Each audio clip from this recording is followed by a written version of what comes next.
पत्रकार साथीहरू, राष्ट्रिय प्रजातन्त्र पार्टीको आज बसेको कार्य सम्पादन समितिको बैठकले आन्दोलन र पार्टी सङ्गठनलाई सँगसँगै लैजाने निर्णय गरेको छ। त्यस क्रममा पूर्व घोषित मिति वैशाख 7 गते काठमाडौँमा निषेधित क्षेत्रमा प्रदर्शन गर्ने निर्णय गरेको छ।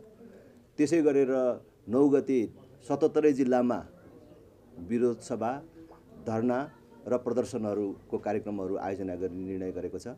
र उपत्यकामा हामीले सँगसँगै सबै वडा तहसम्म सबै नेताहरू पुग्ने र सङ्गठनलाई अझै मजबुत बनाउने र आन्दोलन केन्द्रित बनाउने निर्णय गरेको छ। हाम्रा पार्टीका नेताहरू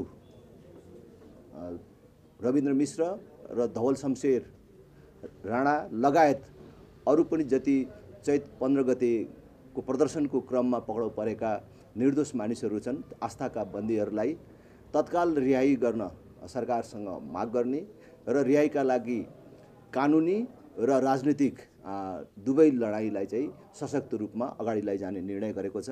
र राष्ट्रिय प्रजातन्त्र पार्टीका सबै आन्दोलनसँग सम्बन्धित कार्यक्रमहरूलाई व्यवस्थित गर्न एउटा विशेष कमिटी समेत बनाउने निर्णय भएको छ।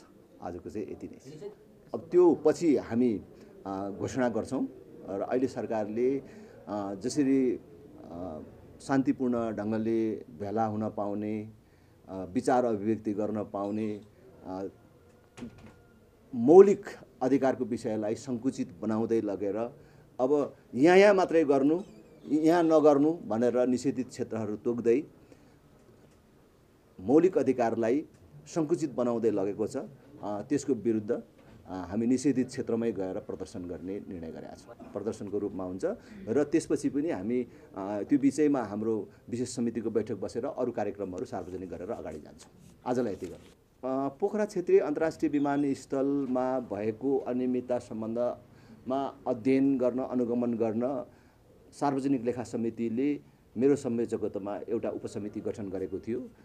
त्यसले लामो अध्ययन र छलफल गरेपछि केही निष्कर्षहरू निकालेको छ। अब त्यो अहिले मैले संक्षेपमा मात्रै भन्छु, त्यो पूर्ण समितिमा आइसकेपछि भन्नु राम्रो हुन्छ। तर पनि त्यहाँ चाहिँ ठुलो अङ्कमा अनियमितता र भ्रष्टाचार भएको र भ्रष्टाचारकै लागि नीतिगत निर्णयहरू भएको समेत निष्कर्षमा उपसमिति पुगेको छ। अहिले यति मात्रै भन्छु। ठुलो अङ्क भनेको 14 अरबको लागत इस्टिमेट भएको परियोजनामा मोलमोलाइबाट